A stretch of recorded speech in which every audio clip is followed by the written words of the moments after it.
All right. Good afternoon, everyone in Europe. Good morning, everyone in US. Good evening for everyone in Asia. My name is Bart.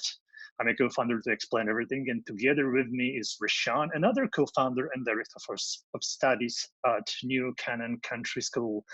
Hey, Rashan, how are you doing? You're I'm muted. doing very well, thank you.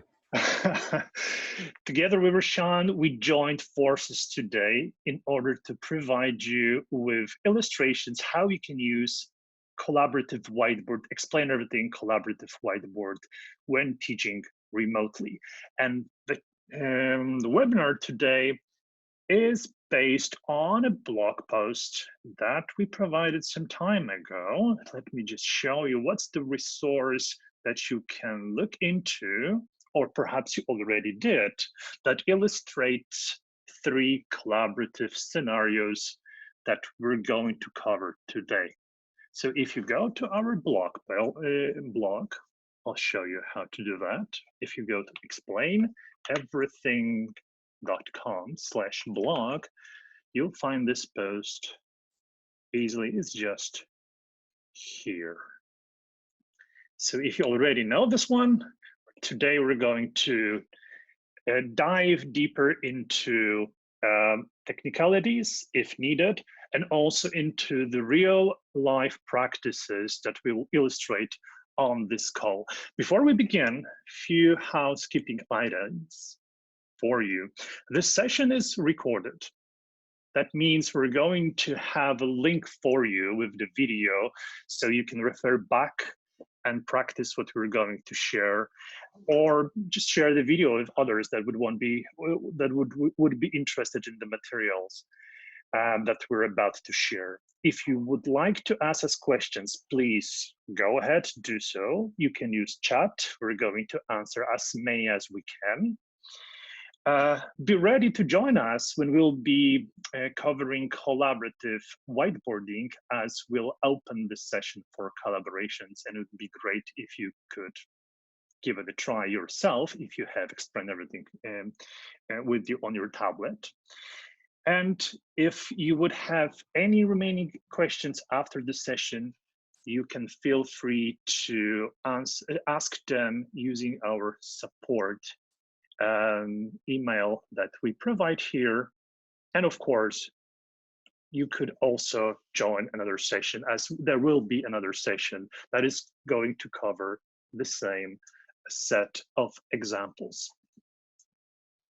So knowing that, let's have an overview of what we're going to cover today and what we covered in this post that I mentioned at the very beginning. We're going to speak about 3 scenarios, how you can use digital whiteboard when teaching remotely. First one is related to how videos can be created with such tool as ours. We call this whiteboard videos. Think of those not as polished YouTube movies, rather as things that you illustrate on a canvas where Explain Everything captures your process of explanations, audio and visuals, and all activities that you do on the canvas in order to send it later for recipients in the form of a movie. So that's the scenario number 1. We're also going to cover how to broadcast your whiteboard over conferencing solution. And it's actually something we do today. This session is on Zoom, but as you see here, I'm using Explain Everything to show you visuals. So that's the scenario we're going to also cover in a school setting. And the third scenario is collaborative whiteboard, where you can have a group of students, for example, joining together to collaborate together using their whiteboards. So they have the same set of tools and can work together. And in fact, there's one more possibility that we might also illustrate, or we will illustrate for sure, that is kind of like a blended scenario of those 2 together. But we'll show you later how it works, because when we open collaboration for you, this exactly is what will happen. We will broadcast what's happening on the whiteboard with other participants, and we hope you'll join for that exercise. So, Rashan, question two before we begin. How do you see those scenarios being, um, applied in school setting, seeing what's needed now, remote learning? Do you see, where do you see, which one is the most requested and most used, given your school needs? Well, I think all three of these overarching categories, I mean, they serve communication first, ahead of instruction, right? Because if a school that's used to operating in a face-to-face setting is suddenly um, being forced to work in a remote situation, I mean, before you talk about teaching and learning, you have to just figure out your communication channels.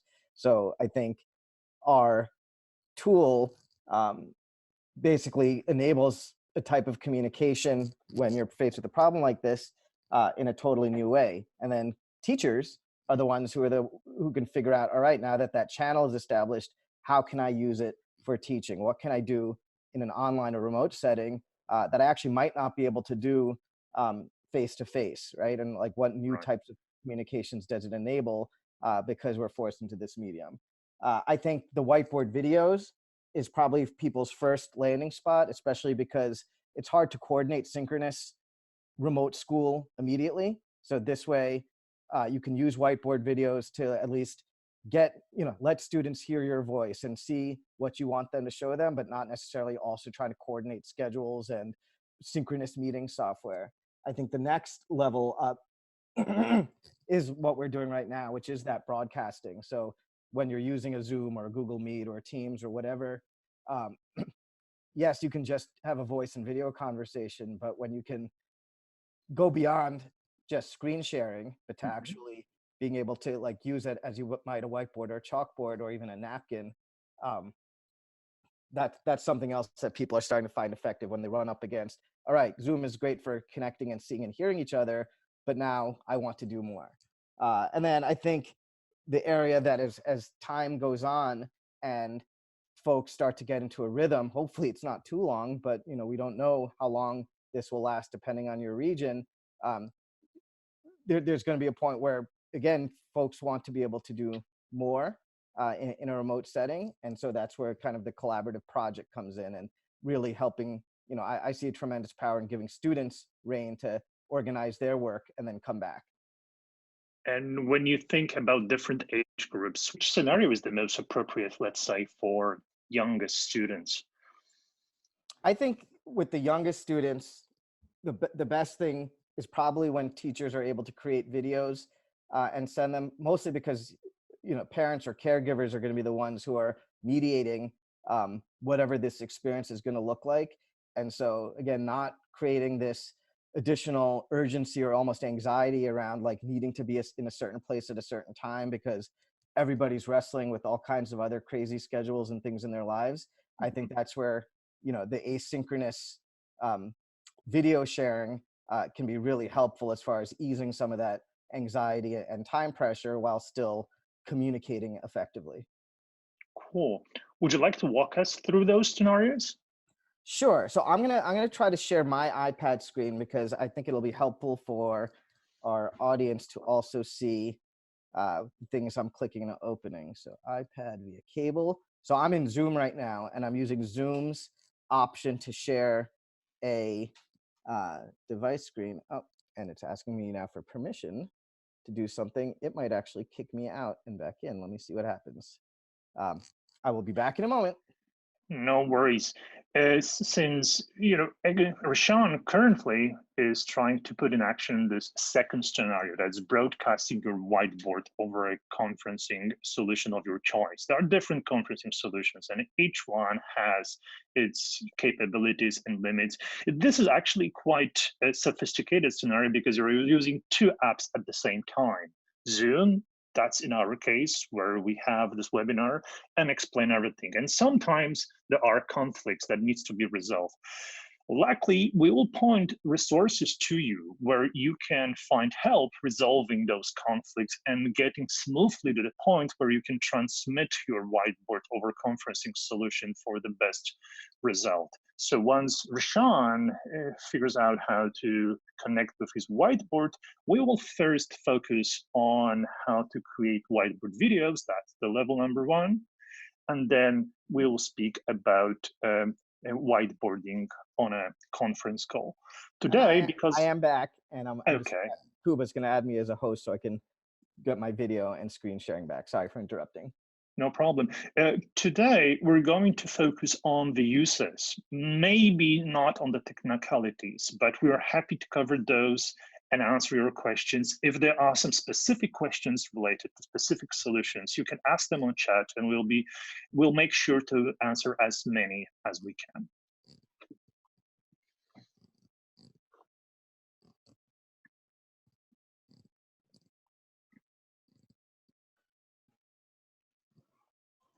And so while I'm getting my screen set up here, I've tried to pull together some examples, 3 examples each for each of those cases. And I'm not only going to model like what the output looks like, but also kind of the process for adding the things onto the canvas. And or in the meantime, while that's being figured out, Bart, if you want to reshare your iPad, and I can kind of zoom around on the second slide, just so we don't keep folks waiting. Absolutely.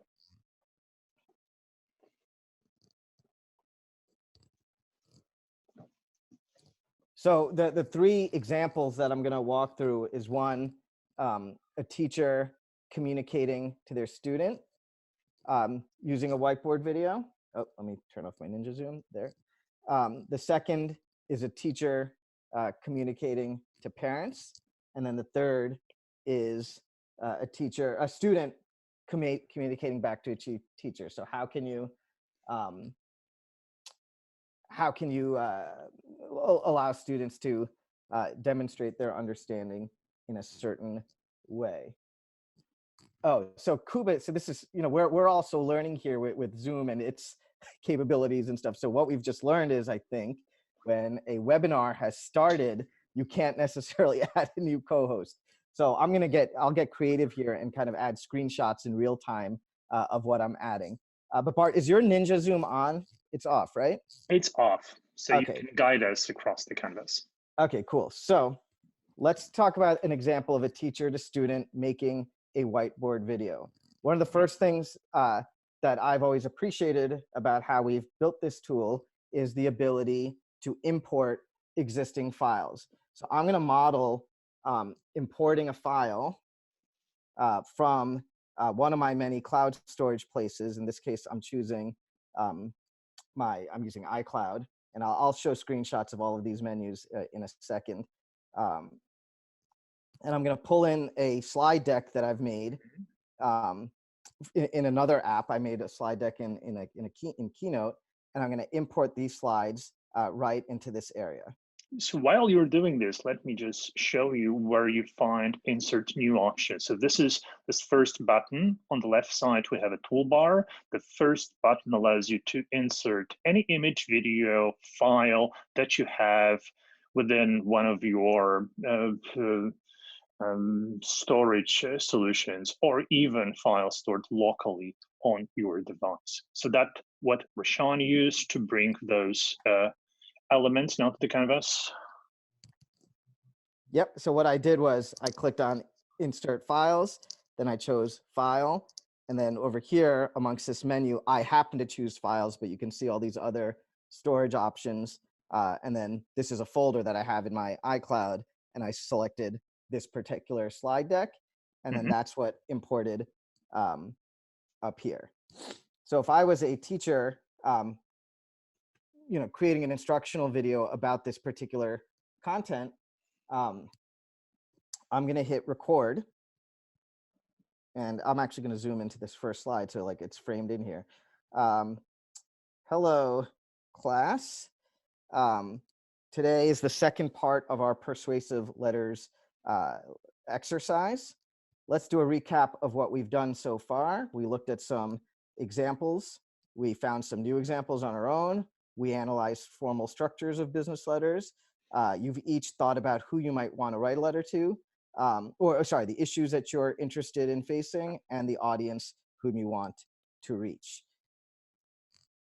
Today's activity is going to be writing our letters. And here's a checklist which you can use in order to ... So you can see what I'm modeling here. And let me stop the recording. What's happened is I'm going to hit rewind, and the audio playback actually may not come through the way I'm or the way that we got our screen shared. But right now, at least you can see on Bart's timeline, things moving around. There's a little bit of latency just with our screen sharing, but it's very smooth. And right now the audio is playing, as well as the slides and stuff advancing and moving as I explain the different activities. One thing to notice, if I may interrupt you here, is that Explain Everything captures activities and voice. So this track on the bottom of my screen is audio track. And you see also, if I... oh, sorry, I was doing that. No problem. If I scroll, for example, here, there's the moment where Rashawn moved his material. This red color suggests that the red was used to, his pen was used with the red color. So what actually Explain Everything does captures everything you do on the canvas, including your voice. And then you can repurpose this later before sending polished video.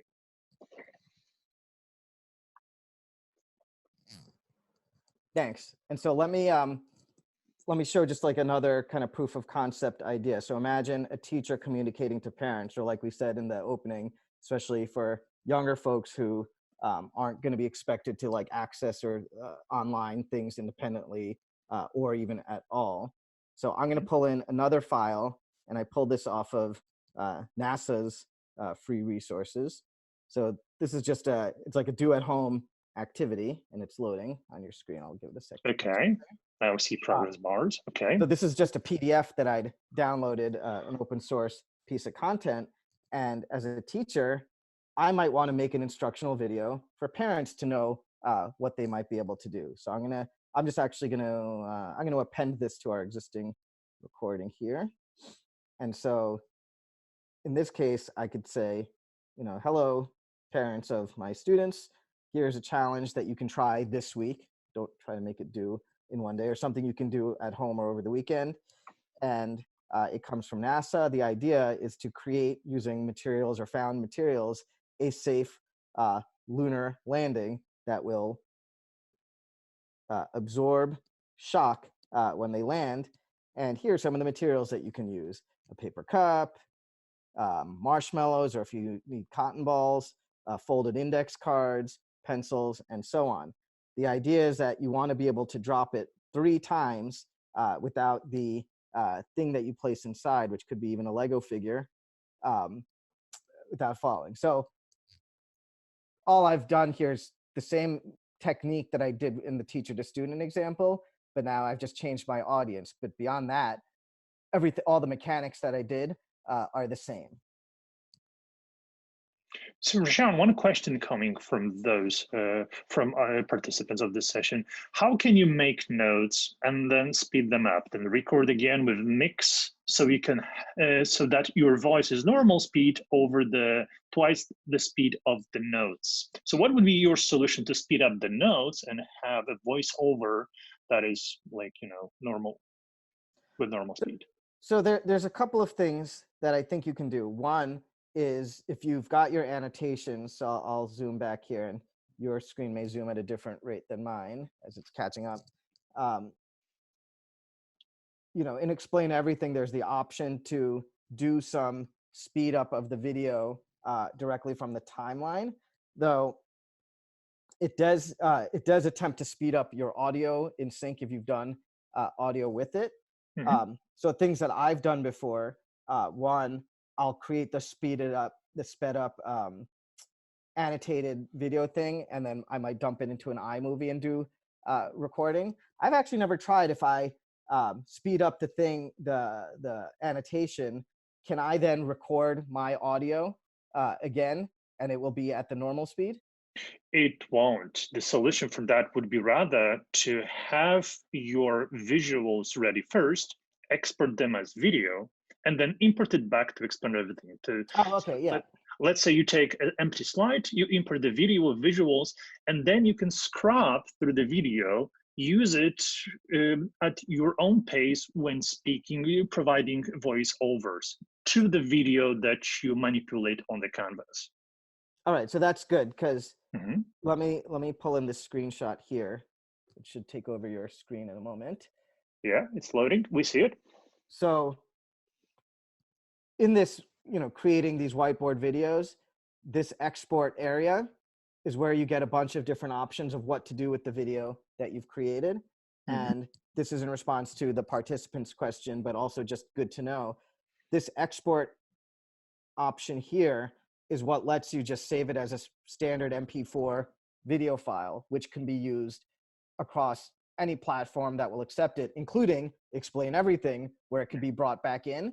And then you kind of have your video track of a movie playing, and then you would kind of record your audio on top of that. But certainly you could, if the video is ready to go and you're publishing it to an LMS, or even if the video is small enough and it could be emailed or messaged, you have all of those options. Exactly. The kind of one tap option is this create web video link, where, let me just move this out of the way, where as soon as you send it, it sends it to our platform, and then you'll just get immediately a link, and then anybody who clicks it will be able to watch it. So you don't have to worry about video size. The people don't need the app to watch it. It's just a quick one-stop shop, and it also compresses. If you're familiar with any kind of video making, sometimes there's a long time waiting for a video to render, and this all happens in the cloud. When you use the export function, this means the rendering is happening on your device, so you might just have to wait a couple of minutes depending on the length. So these are just some of the dimensions of the video format. But the questions we take, Rashan tells me a lot about experience of those that are watching us. This is a quite complex scenario of speeding up visuals, providing voiceovers to them. So yes, definitely we would recommend to render MP4, bringing back to the canvas. And then technically what happens is that you would capture with Explain Everything playback of the video with visuals, providing audio to it. Yeah. And another thing that I'll often do, because I can't draw and speak at the same time, or at least coherently, both at their maximum level. So you alluded to the mix recording option before, which is at the bottom. Oh, I think I just did that. Here, let me zoom in on this one. So when the default is this mix mode, and what I'll first do is kind of record my audio track and like just talk through the things I want to say. And then I'll go back, I'll rewind, and then hit record again. And this time I'll draw or write out or annotate. And this way I could be listening back to myself as I'm drawing, or I could pause at certain moments, add the content, and then it'll just kind of magically appear at that moment. So if you've ever tried to build like fancy PowerPoint or Keynote animations where things appear, you basically would have that same effect, but timing it based on what you're saying. And that could be kind of a easy way, especially if you're trying to coordinate, some really precise things. I also like to make pretty rough videos a lot. So I'm usually happy with my one take, but I noticed in your tips here, Bart, that's one of the things you said, don't attempt to record everything in one take. You do have options, though sometimes it's kind of charming to have the one take recording. Absolutely. But software provides you with so many options that you don't need to think about doing everything perfectly, or, wondering, is the pause too long? Because you can always trim this. You can always improve this later before shipping the end result to, as you mentioned, web video link to stream to others, or as MP4. Yeah. So let me show one more example in this category, because this may not be where your remote or distance program starts, but if things start to get extended, it's going to be really important to think about feedback loops and helping students submit work or ideas or even simple things. One of my go-tos is just the simple act of using a device's camera to video or photograph some sort of student work or creation or capture process. So what I'm importing right now is a photograph of something that my 4-year-old daughter created. And it's probably coming in there now.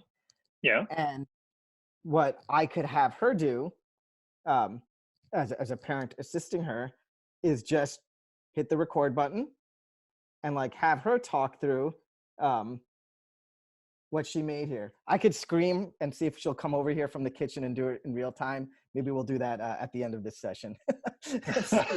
But she might get a little too shy to do this over a webinar. But the simple thing of just taking a photograph of something, importing it into the canvas, and then pressing record, and then sending the video, even if it's like 15 seconds, this can just be a powerful way to keep that communication loop going. And to a degree, I mean, this is one of the first elements of why we created Explain Everything, is like, how do we allow students to demonstrate and show what they're thinking visually in a lightweight, easy, and doesn't have to be this beautiful production, right? A simple thing. Take a picture, talk through it, zoom in on it, circle and annotate it. And we've definitely seen learners as young as 3 be able to do this. And we've seen learners and instructors as, you know, in their 70s and 80s being able to do the same thing. And it's definitely a very powerful feature of Explain Everything. It looks banal, but it actually creates window into student's thinking. So when you use it properly, it's a fantastic opportunity to understand how student thinks when solving, let's say, problems. We do have few questions. Yeah, I'm looking at them too. So, yeah, so Leonard's question is, oh, sorry, Leonard, I didn't mean to call your name. Somebody's question is, would it be easier to import slides and then add voice over these? You could do that as well, right? So you can, Bart, if you pop down your slide sorter, just so people can see even how we prepared this.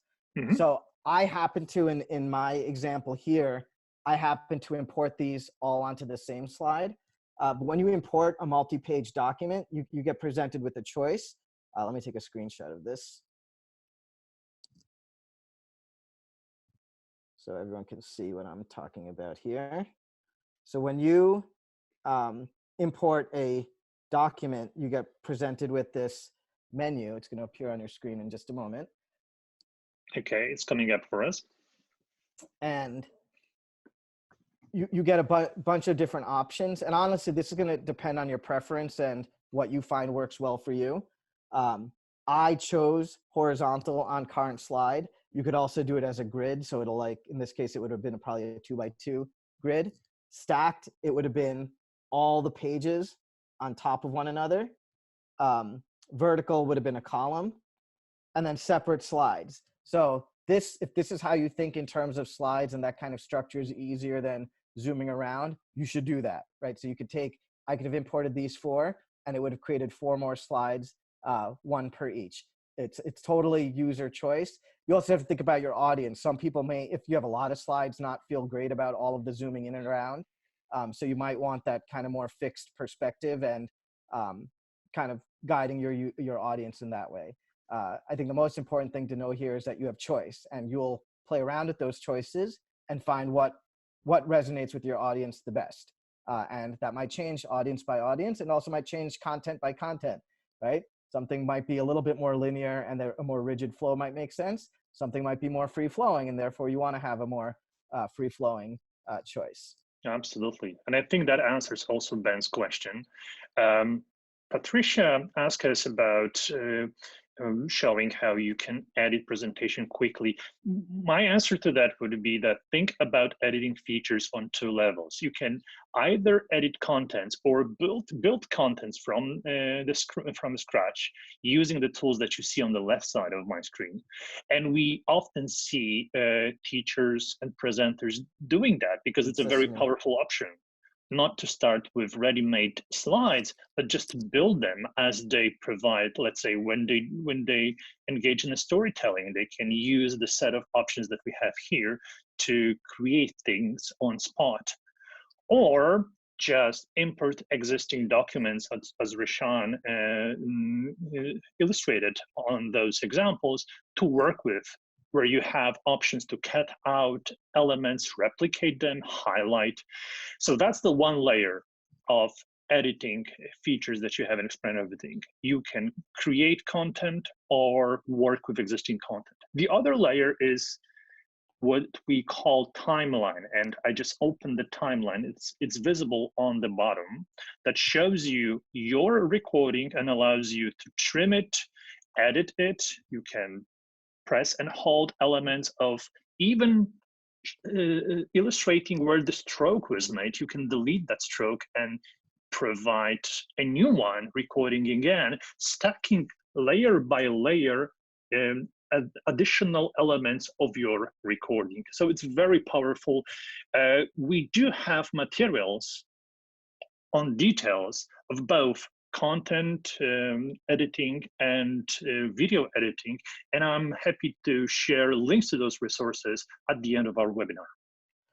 And as Bart was explaining that, I imported another screenshot here of what that timeline pop-up looks like. So one of the best things I've done, especially thinking about audience, is anytime I have like really long or awkward pauses, or there's an animal barking or a child crying, you can select portions of a timeline and then choose this delete and compact, and what it'll do is erase it and then push what follows afterwards, and that could be really helpful.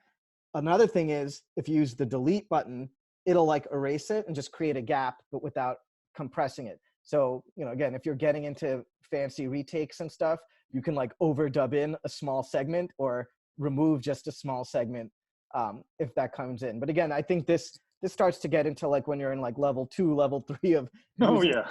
I wouldn't recommend getting into the weeds of all of this editing stuff until like, you really feel that you're ready for it, and to a degree that your audience demands it, right? That they're actually requiring that level of polish. Oh, absolutely. But we got your back. We'll provide you with materials where you can learn those tips and tricks. So don't worry.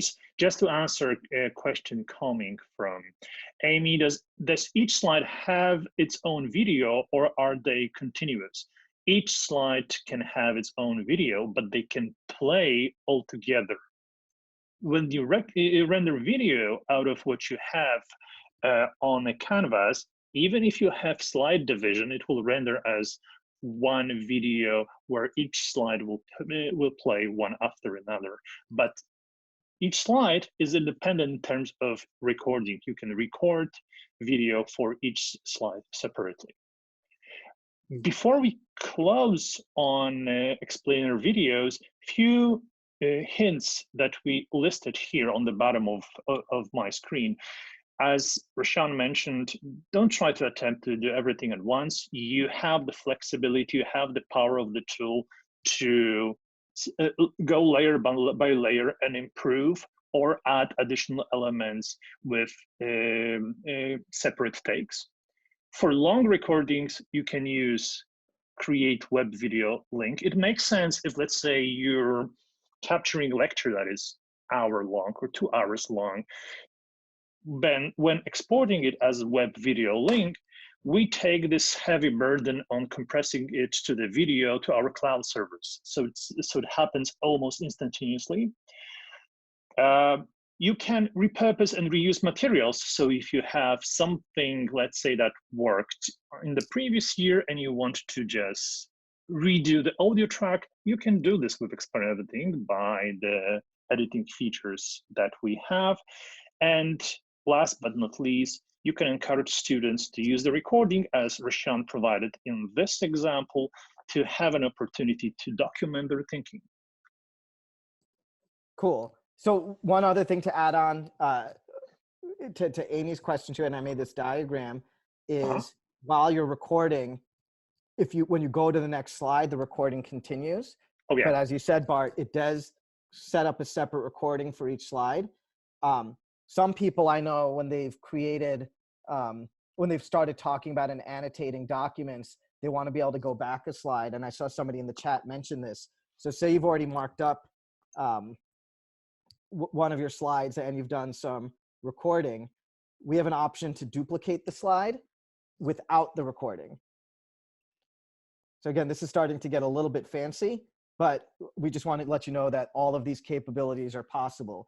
And then you could place that annotated version somewhere else within your deck, so that if you wanted that effect of like, hey, let's go back to where we started, you can do that without necessarily jumping back and forth and getting disoriented. But again, this starts to get advanced, and I highly recommend checking out the follow-up materials that Bart sent, because we're just trying to let everybody be more aware of what's possible, and then also take away a few concrete steps that like you can try immediately.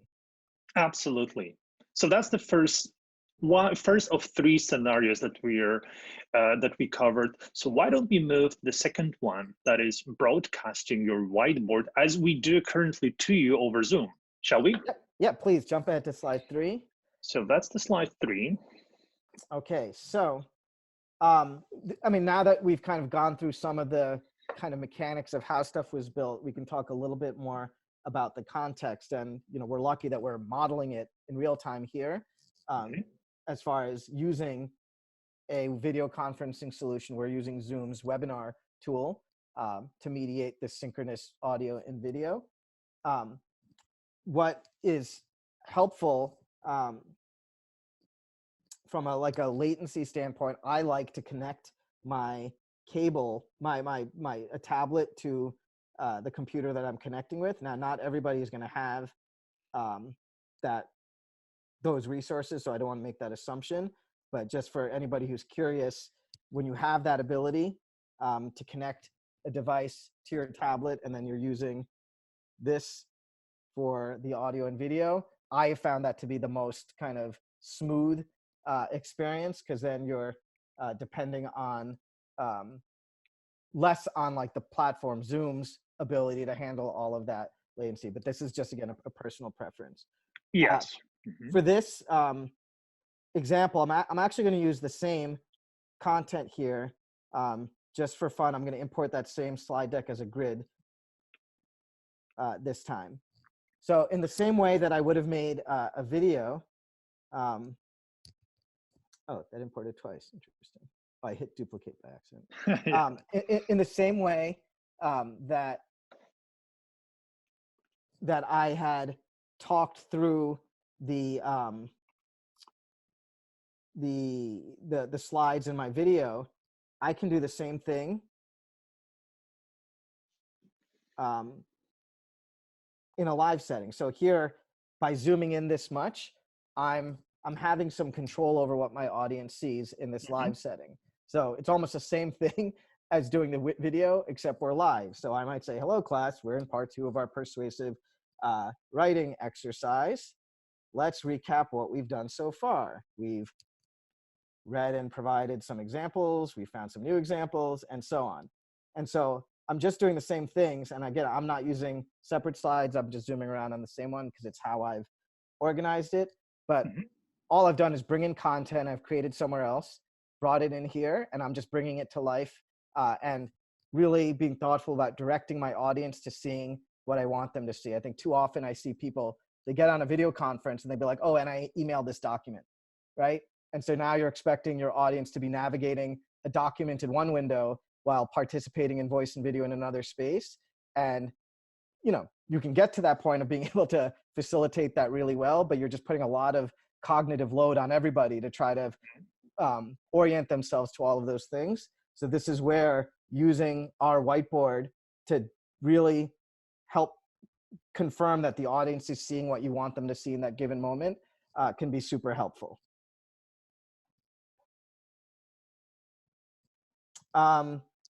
Here's an idea for an administrator communicating to staff. I think another dimension of these school closures is a lot of business functions and operational functions of schools are also being asked to operate remotely or in a different way.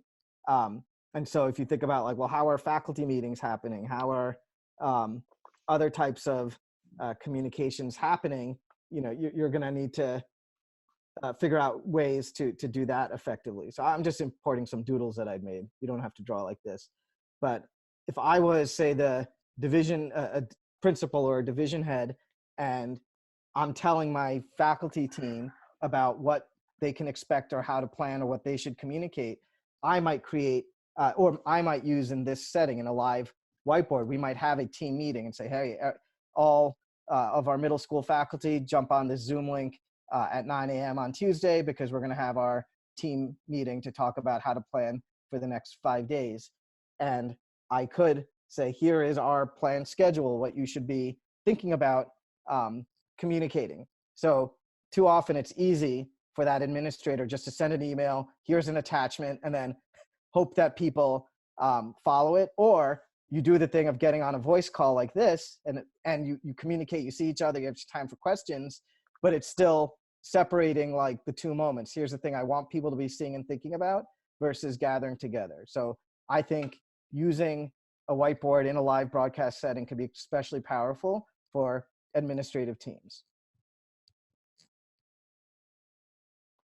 And this last example might be, you know, if somebody's trying to communicate or do a kind of town hall or something. So I teach at a university here in New York, and you know, the president's communications have all been pretty public and stuff. But I think it would be very powerful to be able to, you know, you can see who that is, that President Bollinger.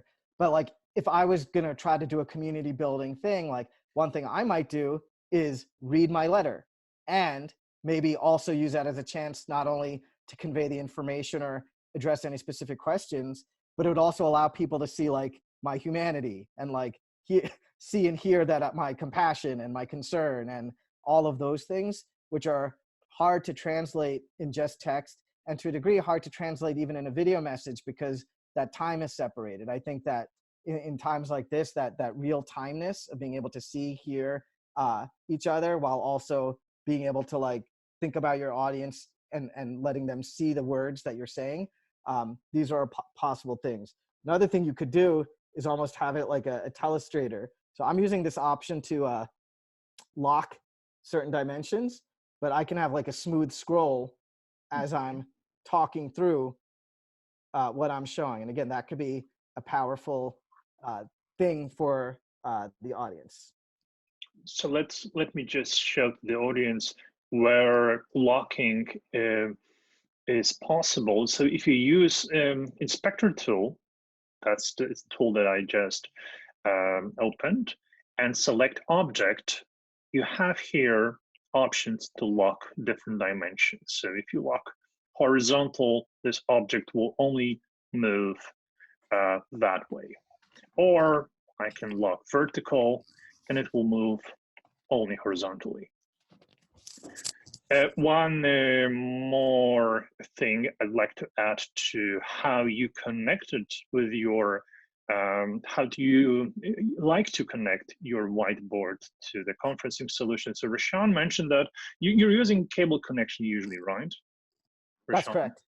Okay, so what we advise is at first try to keep it simple, and you can also connect to the call using two devices. That's actually what I am currently using. So this computer is here to show me on a camera. That's how you see me, but I have in my iPad untethered, and that is, this device is connected as a second participant. So I'm actually have like two of me on the call, and I transmit visuals from the device separately from the camera that is here in this computer. So that's how you can do it without using any cable connection between computer and tablet. And of course, you can just use one device and connect using it, but then you won't have ability to show yourself on a camera because this option will not work when you're using conferencing solution.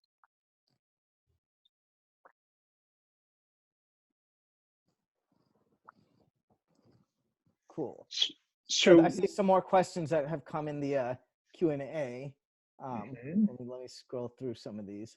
I'll go from most recent.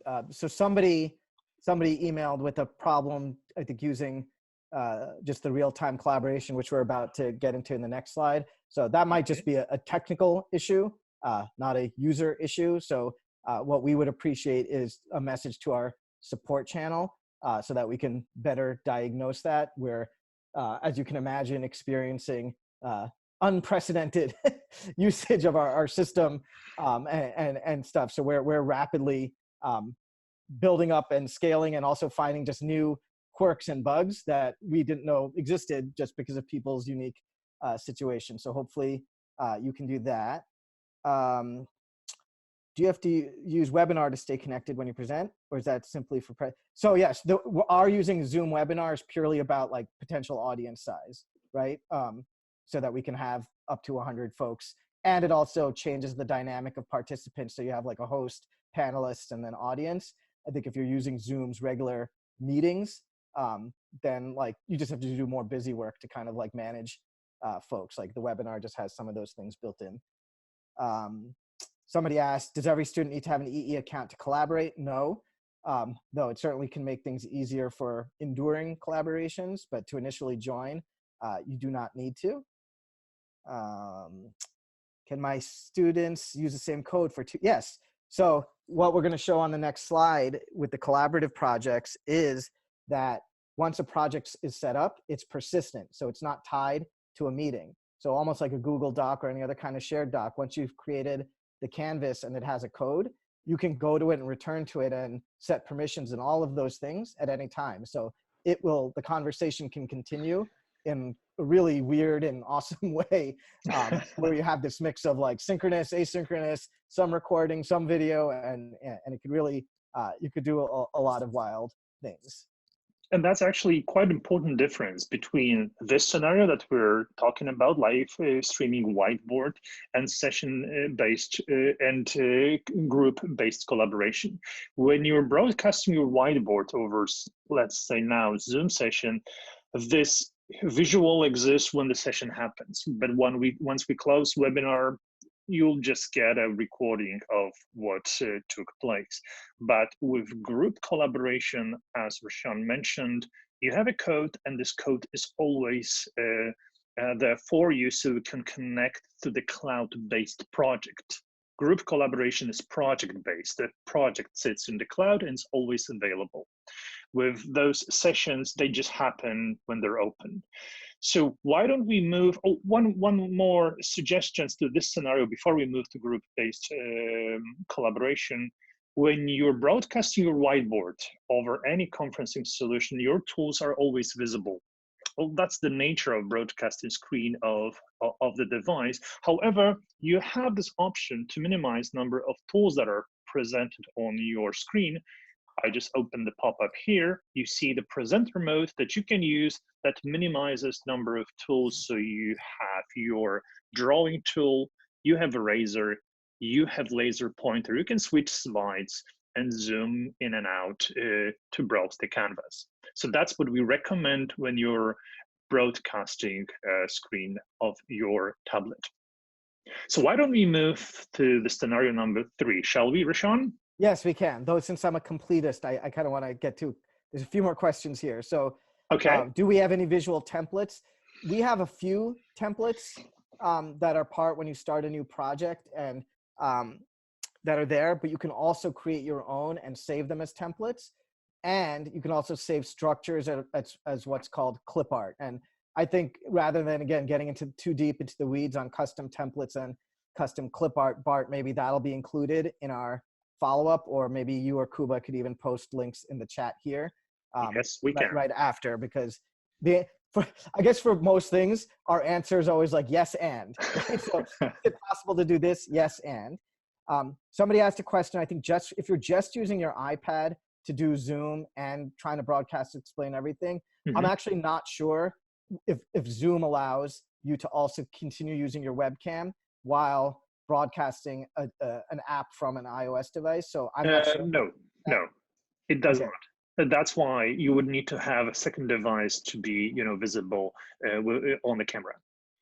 All right. So what I would recommend, Camilla, who asked this question, play around with those different scenarios and see like what's the intended experience you want for your audience, and then like where are you running up into limitations. So what can you get by with just one device, or for the type of experience you want to have, where might it be more easy, not only for the audience, but also for you to deliver, where you might have a second device. Again, that's a luxury, right? To be able to have that many devices. That's true. and that level of connectivity. But assuming you've got other priorities sorted out, then that's how you can get to that level. That's true. But then again, to make your life easier, we recently published an entire course on how to broadcast your whiteboard over conferencing solutions. So there are 8 videos waiting for you within a single playlist on YouTube that we will recommend at the end of this webinar. Yep. Karima asked a question about, so if you've imported content onto the project and you've shared it, yes, folks can download an offline copy of it, but it's going to be just that, a copy. It's not going to like resync changes onto like the original cloud version. That's on our to-do list for the future, but currently that is not, that's how it's functioned. So you would be folks would be downloading an offline, almost like forked copy of it. So it would no longer be kind of the collaborative session. So it's kind of a yes, but in this case. Okay. All right, so yeah, so collaborative whiteboards. So this is kind of the ability to just invite multiple people to the canvas. And so Bart, I'm not sure how you've done this in the past as far as getting a bunch of people on here, but what I've done, you can tell my background is as a math teacher. So I've got like a little geometry exercise here, but I could create this project and I could share a code to it and say, hey, students, 1 through 6, one thing that I'd like you to work on this week is applying your knowledge of angle relationships to fill in all of these blanks. So I could set up this kind of activity for students to collaboratively join in on. So what do you think? Should we try to invite some people in here and see who can figure out? Absolutely. Absolutely. We're running a risk of things getting a bit, unstructured, but that's okay. That's the nature of the whiteboard. So what I did now is that I displayed a code that is a connection code to the whiteboard. Let me show you with the arrow real quick where it is. It's just here. So what you can do, if you have explained everything on your device, you can use this code to connect, just put it to the search field within explain everything. You can also connect using your browser. If you go to this address, I'm sorry, white on white is not a best idea. If you go to this address, and there you need to use the code. So that's the connection link. You can also go to Explain Everything website. Let me show you real quick with my browser. If you go to explaineverything.com, you'll find an option to put in the code just here. And when you do that, you'll be connected to the whiteboard that we're currently using. Keep in mind that this session already has like 5 slides. We're on slide number 4, and you're free to move between the slides. You're free to have your own perspective on materials. And I see that many of you already connected. Hello. So please, Rashawn, having your participants, let's continue with your example. Okay, so a couple of things to note as folks have started to join in here. We're working on a kind of like a follow me mode, so that as kind of like the host or the temporary facilitator, you can control where people are. But for now, people might need to use the slide sorter. Yours might be on the bottom of the screen to navigate to the 4th slide. And the other thing you might need to do is change your Zoom perspective and disable what we call the Ninja Zoom, which does allow you to kind of freely move around the project.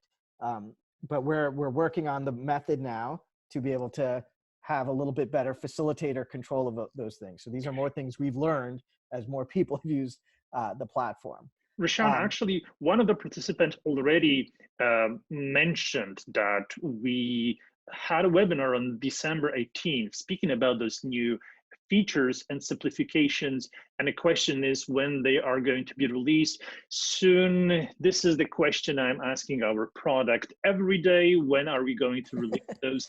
Very soon. They are ready, but not yet released. We want them to work really well. Yes, exactly.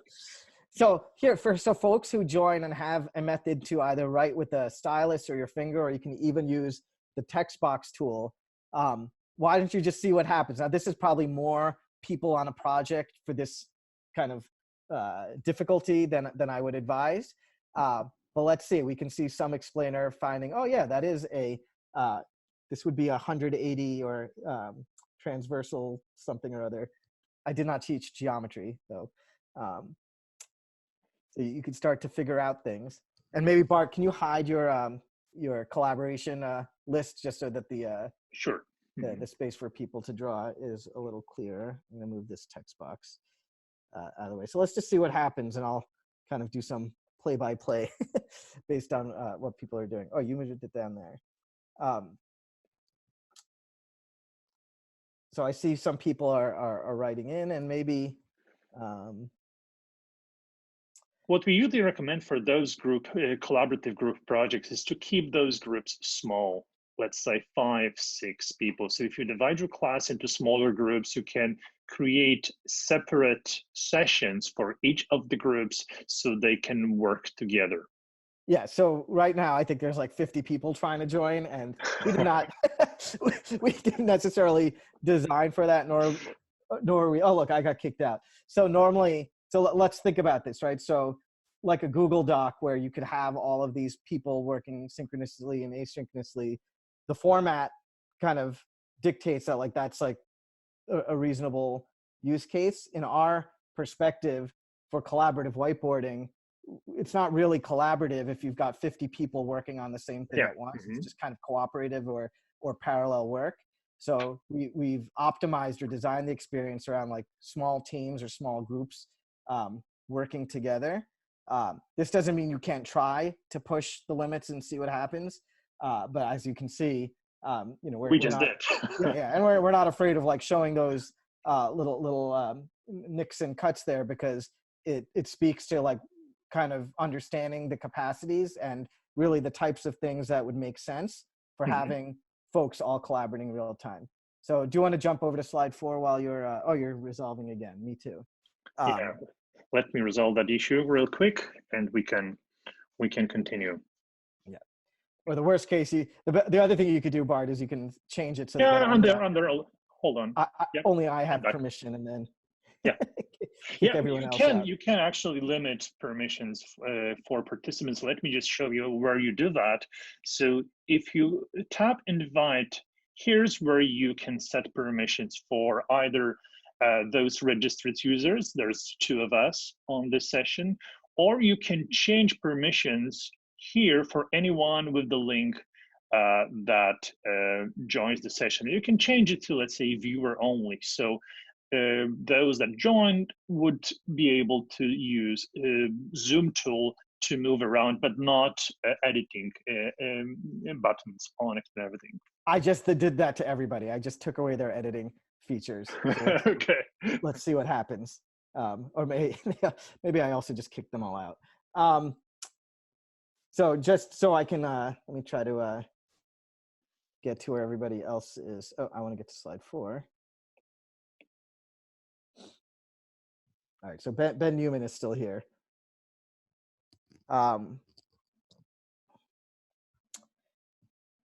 So I think what we've just shown was kind of the exciting, but also recognizing, you know, where you'll run into certain barriers with the real-time collaboration. So I just reopened it, so now if anyone wants to join. But with actually, I mean, this is a great experience from the perspective of students if you keep it in a structured way so the groups are not too large. So if students have time to experiment.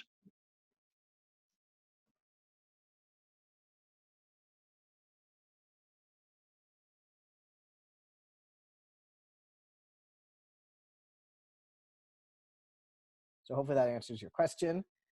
And I think all of the open questions have been answered.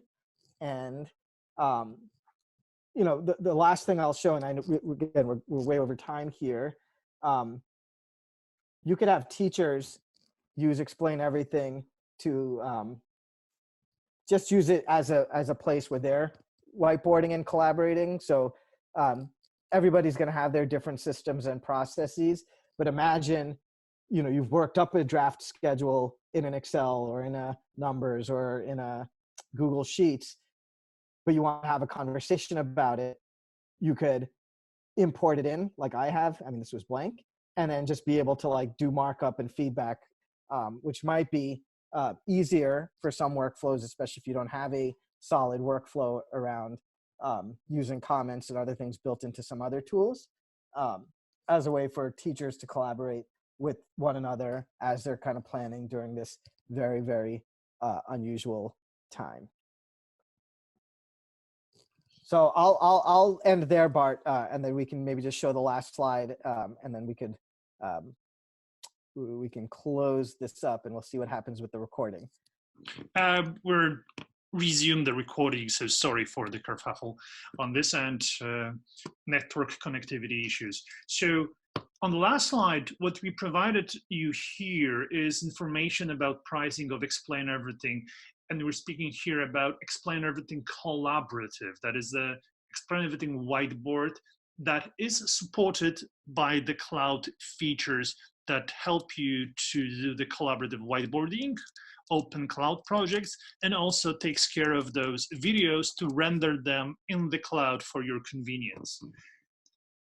We have set of helpful resources on this slide. So if some of you, because we get those questions quite often, what is the difference between this one version of Explain Everything we call Explain EDU that is restricted to iOS, and Explain Everything Interactive that it runs on different platforms? We have answers to all of those questions actually here in our help center. If you go to explaineverything.com/support, you'll find those resources, including comparison of different versions of Explain Everything that run across platforms. So all your questions will be answered by those two resources. And if I'm wrong, please send us an email, and we're happy to improve those materials or answer your additional questions. 3 scenarios that we covered today, we're going to send you one pager on those scenarios, so it's easier for you to perhaps discuss them internally at your school and share comments. There's a link, also a QR code that will bring you to the article that I mentioned at the very beginning. We opened with this article that describes all of those 3 scenarios. What I suggest also to you is, if you're interested to dig deeper into, let's say, recording, we have solid number of recorded webinars. Here under this link, you can find those recordings of past webinars, and you can dive into those resources to learn more, or sign up for new webinars. There are few that we're going to provide, like this one that's next week, and some more to come. And I guess the most important starting point for many might be the playlist for Explain Everything Essentials here, where we covered basics of our software. And also what I mentioned when we spoke about broadcasting your whiteboard over Zoom and other conferencing solutions, that's the playlist for you if you're interested in that. Use digital whiteboard on a distance. Within the playlist, better online meetings. And there you'll find a set of resources. When you go one by one, I guess you'll get the skills that you need in order to, yes, feel that it's working reliably for you. And I hope you won't have problems that we run into today when having this session for you. I guess every solution provider is under heavy load these days, so those things happen. Rashan, any comment to those resources? Is there anything you would recommend to look into? I think it's good to ease into things, right? So keep testing things out. Don't, realize that you want to work your way up to more and more sophisticated communication methods as you get there, but also as your learners get there, right? Because they're also making adjustments into new routines and patterns. So that's the best advice I can give is take it easy, go in a rate that you're comfortable with, but also don't ever feel limited, and just continue to be lifelong learners and be aware of all the possibilities that are out there, because your students kind of need it. They want it, and they want to feel connected. Fantastic. Thank you, Rashan, for the summary, and thanks for everyone that participated for being here with us. We will provide more webinars if you would want to add additional questions. We'll be here to help you out. We're all in this, and yeah, stay safe, and we hope we explained everything. Thank you. Thank you.